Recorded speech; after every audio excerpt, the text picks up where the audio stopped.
The Silicon Valley of India has been hit by an unprecedented water crisis, and the situation has spiraled out of control in the last few weeks, where even people living in high-rise apartments worth crores of rupees are complaining that there is simply no water left in their homes. Bengaluru city, known as the country's Silicon Valley, is now facing an unprecedented water crisis. Nobody is really being spared from this water crisis.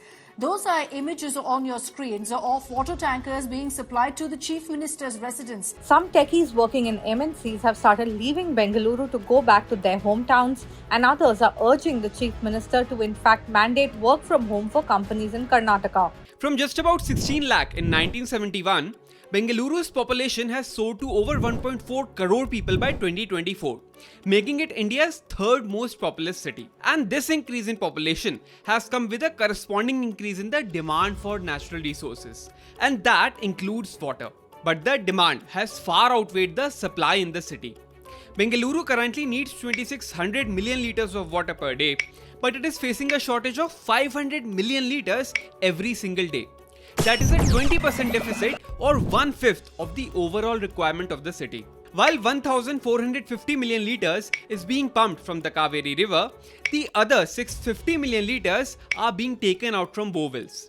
But both of these supplies are lower than what is expected and needed. This shortage has given rise to a water mafia. People are now increasingly relying on water tankers for their daily needs.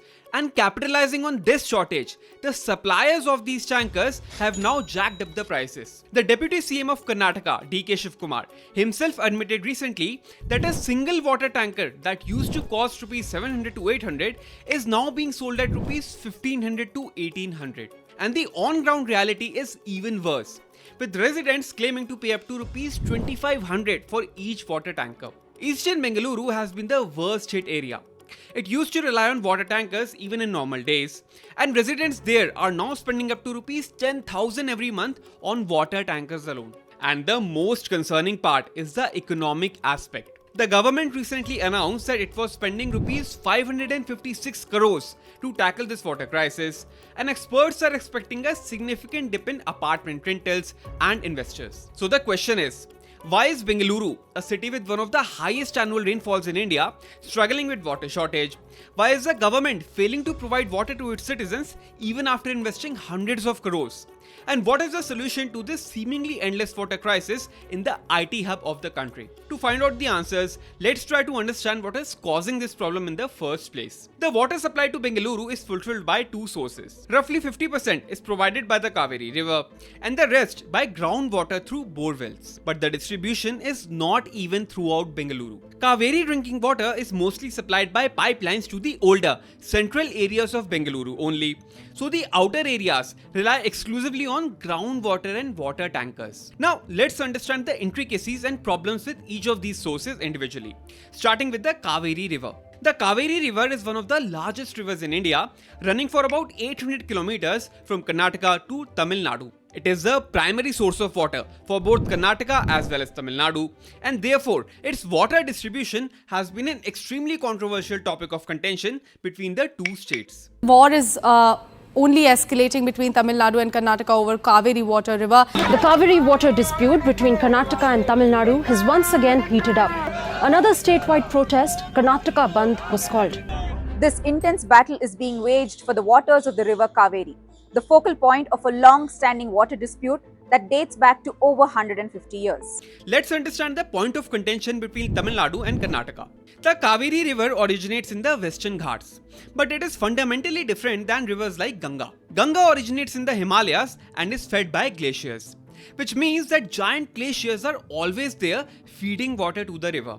Cauvery is not supported by any glaciers, which results in Cauvery being highly dependent on annual rainfall for its water supply. The point of contention is that while Karnataka has the highest share of 52% of the overall rainwater contribution to the river, it only gets 39% of the water share from Cauvery. On the other hand, while Tamil Nadu contributes just 34% of the rainwater contribution, it gets about 56% of the overall water share from Cauvery. This is because of a colonial era provision that supplied more water to Tamil Nadu than Karnataka, simply because Tamil Nadu was under the direct control of the British, while Karnataka was a princely state. The British were fine with giving an inequitable amount of water to Tamil Nadu because it was in their best interest. But right now, lakhs of Tamil Nadu farmers are used to using Cauvery water for several decades, and their livelihoods depend heavily on Cauvery water. So you cannot just decrease its water supply now. While it is not my place to comment whether this is right or wrong, the fact remains that Karnataka is currently allotted about 285 TMC or 1000 million cubic feet of water from Cauvery every single year, which is not enough to meet the state's water needs. Since Karnataka has to take care of the rest of the state as well, it has only reserved 24 TMC of Cauvery water per year for Bengaluru's drinking water, as per a verdict of the Supreme Court passed in 2018. However, the on-ground reality is different, and only 18 TMC of Cauvery water per year has been used so far, even 6 years after the verdict. Until 2023, it was simply not implemented by the government. And then, even though the government announced that it would implement it in 2023, they physically cannot. The current water supply infrastructure of Bengaluru only allows it to utilize up to 19 TMC of Cauvery water per year. And since 19 TMC is simply not enough, older central areas of Bengaluru are feeling the crunch with a severe water shortage. What's also worth noting here is that Cauvery water does not come cheap. Many people do not realize that the reason why Bengaluru's weather is so amazing throughout the year is because it is practically a hill station. It is located at an elevation of about 920 meters or almost 1 kilometer above sea level. But the Cauvery river basin from where it gets the water is at a much lower height from sea level. So water is currently pumped for a distance of 100 kilometers and an elevation of 1000 feet at a cost of 3 crore rupees every single day. If you made it this far, please subscribe to my channel. I promise my content will add value for you. Moving on. Then we move on to the second source of supply, which is groundwater. Groundwater is basically the water found underground in the cracks and spaces in soil, sand and rock, and it is extracted through bore wells by drilling deep holes into the ground.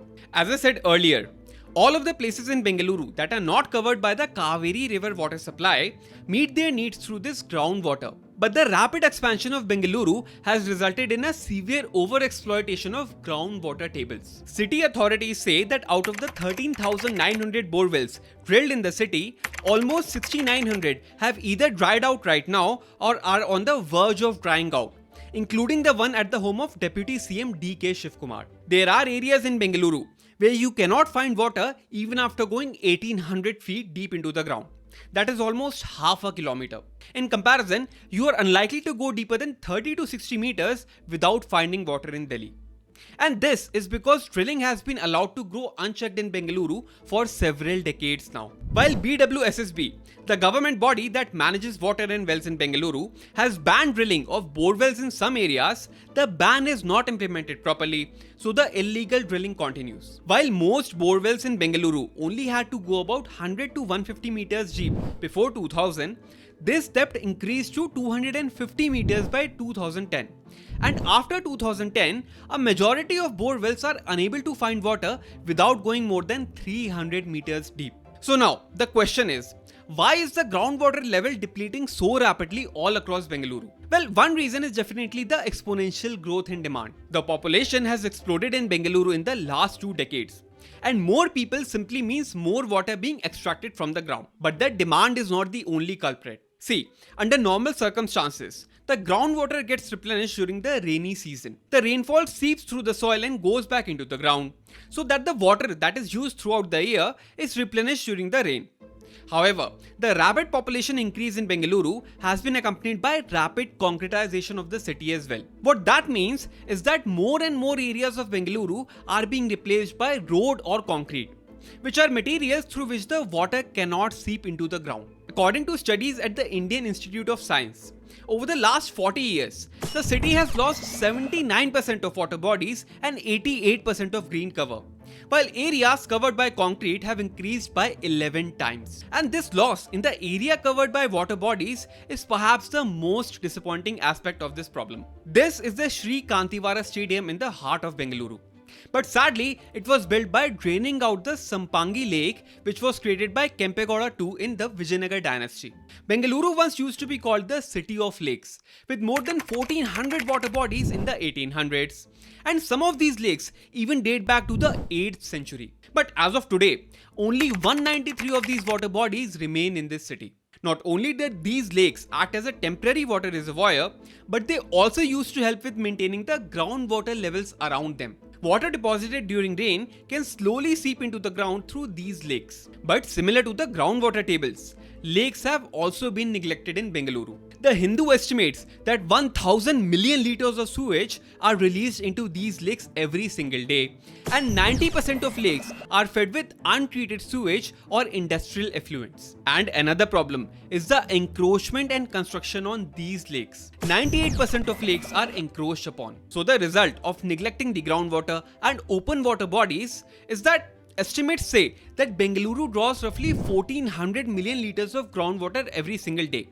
But naturally, it replenishes only 148 million litres a day on average through green spaces and water bodies. And by the way, the reason we are seeing this crisis unfold only this year, even though it has been in the making for several years now, is that Karnataka had a poor monsoon in 2023. As a result of insufficient rainfall, there wasn't enough water falling down to refill the lakes and groundwater table.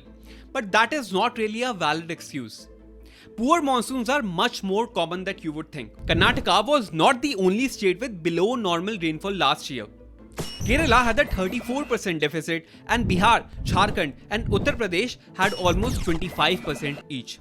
But the reason why Karnataka and particularly Bengaluru is facing this crisis goes much deeper. The city is not able to store enough water despite over 900 mm of rainfall in a single year. So now that we know what the problem is, what is the solution? Well, one solution that is staring us in the face is rainwater harvesting. A study suggested that harvesting just 10% of rainwater in Bangalore will increase the water supply in the region by nearly 100%. But while a law has already been passed way back in 2021, making rainwater harvesting mandatory in Bengaluru, it is once again not being implemented.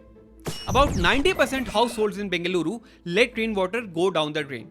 And nearly 40,000 properties have been identified for not complying and are paying penalties every single month. So clearly, in the case of digging borewells as well as implementing rainwater harvesting, implementation is definitely an area of improvement rather than legislation. And second is to be proactive instead of reactive and plan for the upcoming growth in population. Bengaluru's population is expected to shoot up to 20.3 million by 2031.